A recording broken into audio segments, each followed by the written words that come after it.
everyone, Gaijin Goomba here, and welcome back to another episode of Yokai Hunters, where Japanese monster media meet to unravel the origins of gaming and anime's coolest characters. You know, I'm actually kind of amazed at how much material I found in this franchise to work with. As I said in a previous video, so many of Monster Hunter's monsters seem just like hybrids of real-life animals, but between the Kirin of the game having a one-to-one connection with its Chinese counterpart of the same name, and the Otogaren's link with the sickle weasel yokai Kamitachi, I've had more than one double take of this franchise wondering if its well's run dry yet. And surprise, surprise, it has not.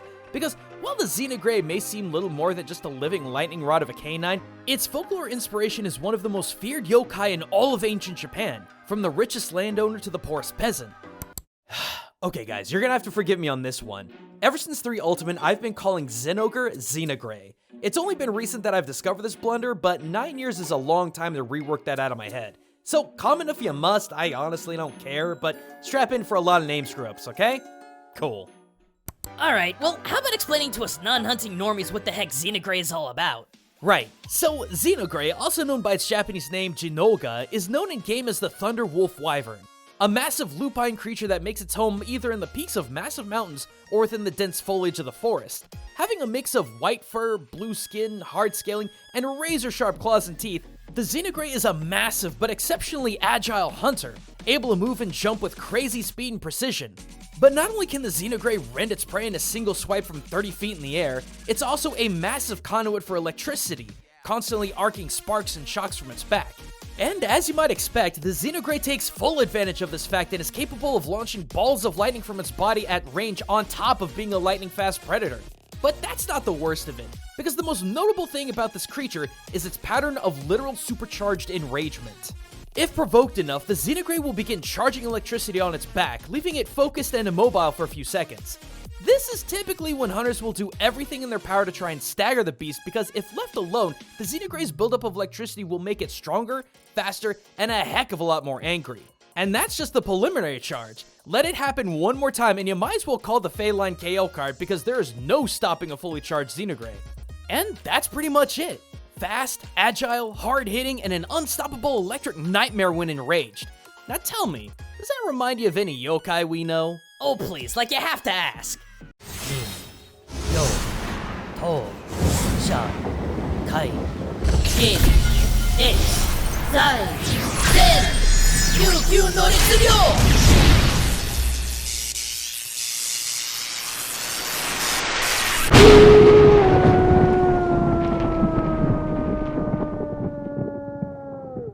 While the Xenograe may seem like a wholly unique monster to the series, it absolutely parallels another electric doggo, one that's seen as both a holy entity and an unstoppable terror, the Daiju, or literally Thunder Beast.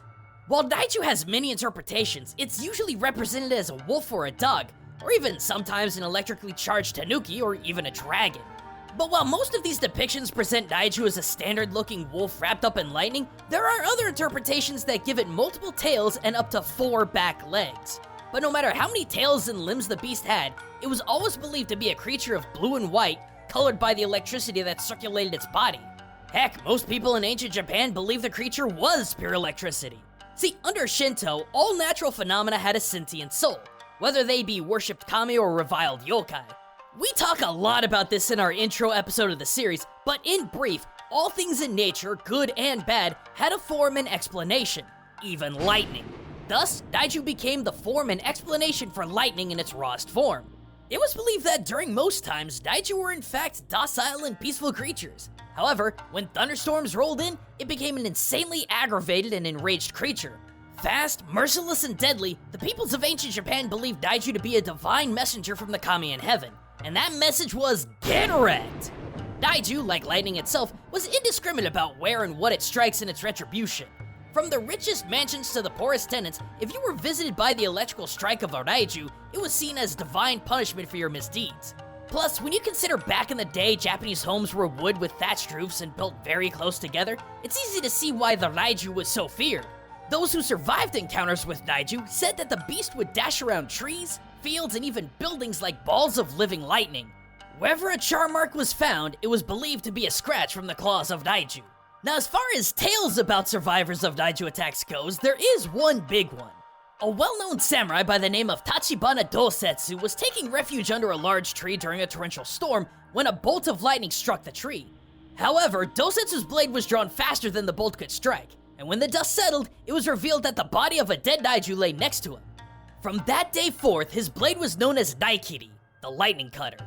But eventually, like many legends of yokai in Japan, by the 19th century, the fear and respect that Daiju commanded was squashed. The Meiji period of the 1800s brought with it not only dramatic advances in technological understanding, but also Inoue Enryo and his concept of yokai gaku, a nationwide study of all regional yokai in an attempt to debunk the mysticism behind natural phenomena into scientific explanations. And sure enough, as soon as electrical know-how reached Japan's shores, the holy terror that was Daiju disappeared almost entirely from the populace. So, how much of that is starting to sound really familiar right now? Well, if it's not, let's break it down. The Xenograe in Monster Hunter is canonically known as the Thunder Wolf Wyvern, whereas Daiju is not only depicted as a lightning-wreathed wolf, its very name Daiju means lightning beast, pretty much the very definition of the Xenograe. Now, how about appearance?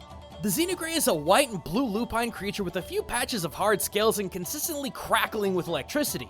And the Daiju? A white and blue lupine creature who sometimes was believed to have scales like a dragon and is the physical embodiment of electricity. How about attacks? While the Xenograe is absolutely swole, it's insanely agile and can run, jump, and pounce at insane speeds. But if that fails, it'll just launch ball lightning at your face while you're reloading your bowgun. The Daiju? Well, speaking of ball lightning, that's exactly what this yokai was the representation of. Remember, all things in nature had a form and reason in accordance to Shinto, and Daiju was the personification of all things lightning, ball or otherwise.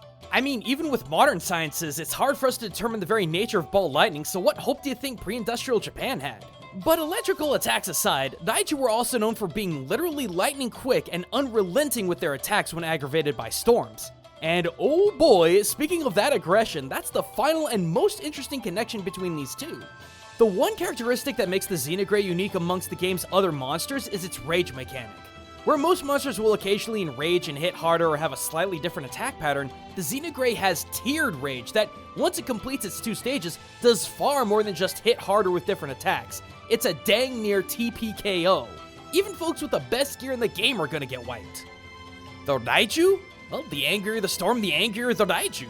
Remember, 90% of the time, Daiju were extremely passive creatures that dwelled in the heavens. But just as the Xenograe builds up its lightning storm into a rage, so too did the Daiju become enraged as storms stirred.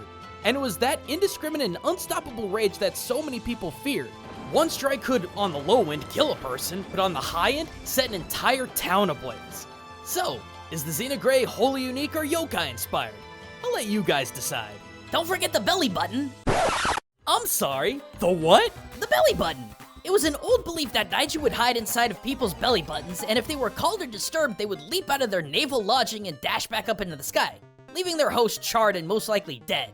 This belief was so widespread that people in Japan back in the day would actually sleep on their stomachs during rainstorms just in case. Wait, why would Daiju be startled? Well, either because a larger Daiju was calling to them, or because their boss man Daijin was beckoning them home.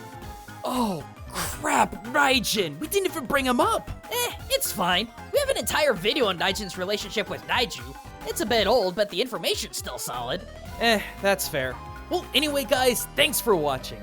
I'll likely be streaming Iceborne over on Twitch with friends for the better part of the week, so if you want to get your hunt on with a great community, be sure to stop by at twitch.tv/GaijinGoomba.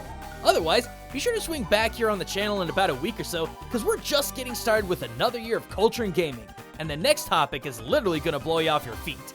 But until next time everyone, this is Gaijin Goomba, signing out.